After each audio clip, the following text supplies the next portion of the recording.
आज क्योंकि already commission के द्वारा दोनों परीक्षा जो दोनों पाली में परीक्षा हुई थी उसको कैंसिल कर दिया गया है और आगे भी जो 2 शिफ्ट होनी थी उनको भी उन्होंने स्थगित किया है।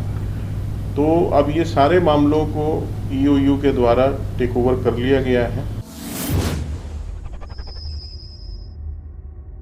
नमस्कार, आप विमर्श न्यूज देख रहे हैं और मैं हूं आपके साथ सचिन तिवारी। बिहार में 1 अक्टूबर को सिपाही भर्ती परीक्षा कराया गया था जिसमें पेपर लीक का मामला सामने आया था, जिसको लेकर ईओयू आर्थिक अपराध इकाई के एडीजी नैयर हसन खान ने साफ साफ कह दिया है कि वैसे लोगों को बख्शा नहीं जाएगा जो लोग इस मामले में संलिप्त हैं, जो लोग पेपर लीक के मामले में जिनकी भागीदारी रही है वैसे लोगों को बख्शा नहीं जाएगा। देखिए तमाम मुद्दों की जानकारी देते हुए क्या कुछ कह रहे हैं ईओयू एडीजी नैयर हसन खान। सबसे पहले आप इस वीडियो में देखिए। 2 पालियों में की गई और परीक्षा के बाद इस प्रकार के मीडिया से रिपोर्ट्स आने लगी कि इसमें अनियमितताएं हुई हैं और कुछ गड़बड़ी की शिकायतें आई।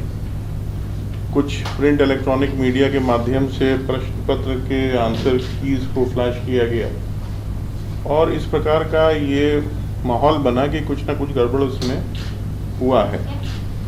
तो इसकी सूचना जैसे ही सब तरफ फैली तो आर्थिक अपराध इकाई ने इसको स्वतः संज्ञान लिया इसमें और हम लोगों ने इस मामले की जांच करना शुरू कर दी।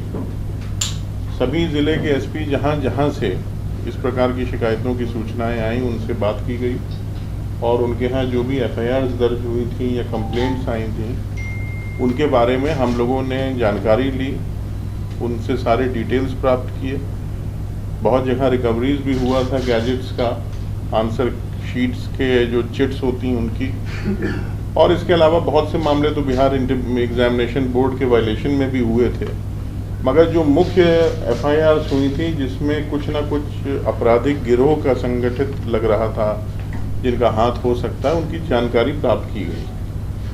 जानकारियों को प्राप्त करने के पश्चात इसका अध्ययन हम लोगों के द्वारा किया गया और इसमें ये निर्णय लिया गया कि आर्थिक अपराध इकाई इस प्रकार के जितने भी केसेस दर्ज हैं उन सब का टेक ओवर हम लोग करेंगे और जिन केसेस में इस प्रकार के साक्ष्य आ रहे हैं कि उसमें कोई संगठित गिरोह इन्वॉल्व है जिसके द्वारा अनियमितताएं के ज़रिए इस पूरी प्रोसेस को विशिएट किया गया है, जो एग्ज़ामिनेशन की स्पिरिट होती है उसके साथ खिलवाड़ और छेड़खानी की गई है और बहुत से अच्छे और जो मेहनत करने वाले बच्चे उनके भविष्य के साथ भी एक प्रकार का ये छेड़खानी है, दुस्साहस है। ऐसे सभी मामलों की एफआईआर्स को हम लोगों ने अलग से देखा और इसके बारे में फिर ये निर्णय हुआ कि इन सारे मामलों को आर्थिक अपराध इकाई की एक विशेष टीम इसका इन्वेस्टिगेशन को देखेगी। आज क्योंकि ऑलरेडी कमीशन के द्वारा जो दोनों पाली में परीक्षा हुई थी उसको कैंसिल कर दिया गया है और आगे भी जो 2 शिफ्ट होनी थी उनको भी उन्होंने स्थगित किया है। तो अब ये सारे मामलों को ईओयू के द्वारा टेक ओवर कर लिया गया है और हम लोग इसमें बहुत गहराई से इन्वेस्टिगेट करेंगे।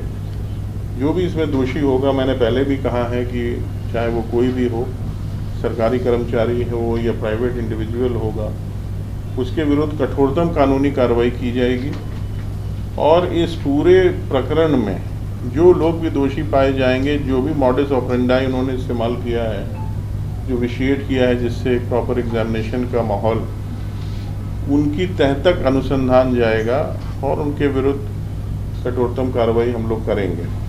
कुल मिला के अभी तक जो जिलों में एफआईआर्स दर्ज हुई हैं जिसमें 67 केसेस दर्ज हुए हैं और इसमें करीब 148 लोगों की गिरफ्तारी भी हुई है और बहुत सी रिकवरीज हुई हैं। इसमें गैजेट्स मिले हैं, बहुत सी और चिट्स मिली हैं, सामग्री मिली है।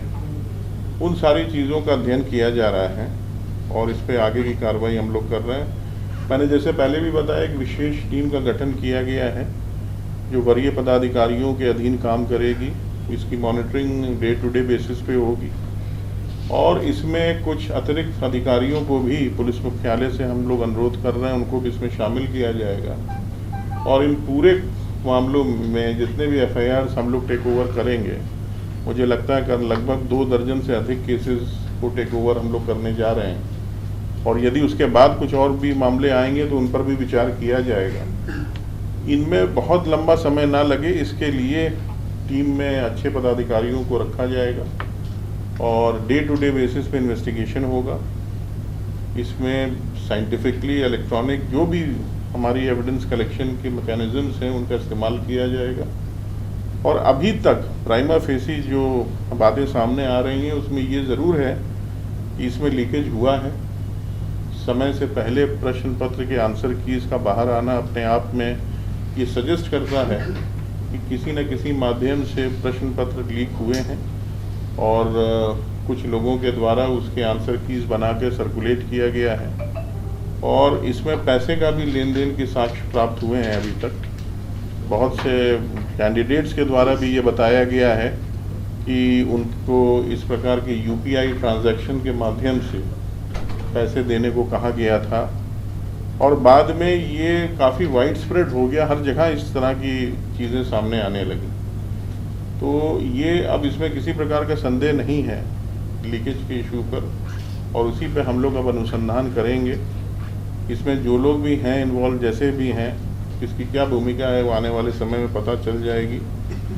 हम लोगों ने इसमें बहुत पब्लिक के भी लोगों से, स्टूडेंट से भी बात किया है, उनके द्वारा भी हम लोगों को काफ़ी सूचनाएं दी गई हैं। और मैं आपके माध्यम से भी ये चाहूँगा कि हमारा जो टोल फ्री नंबर है आर्थिक अपराध इकाई का 0612 जो कोड है पटना का 2216-236 2216-236, मैं फिर से रिपीट करता हूँ 2216-236। ये टोल फ्री नंबर पर जो भी व्यक्ति किसी भी प्रकार की सूचना देना चाहता है, इस एग्ज़ाम में जो गड़बड़ियाँ हुई हैं उससे रिलेटेड कोई भी बात हो, तो हम लोग उसका स्वागत करेंगे और उनकी जो भी इंफॉर्मेशन है उसको ग्रहण करेगा आर्थिक अपराध इकाई, और उस पर भी हम लोग जांच पड़ताल करके जो भी उसमें यथोचित कार्रवाई करना है वो की जाएगी। इसके अलावा हमारा ईमेल आईडी भी है जिस पर अपनी इंफॉर्मेशन या जो भी डिटेल्स उनको शेयर करना है पब्लिक कर सकती है। ये cybercell-bih@nic.in है। cybercell CYBERCELL cybercell-bih@nic.in।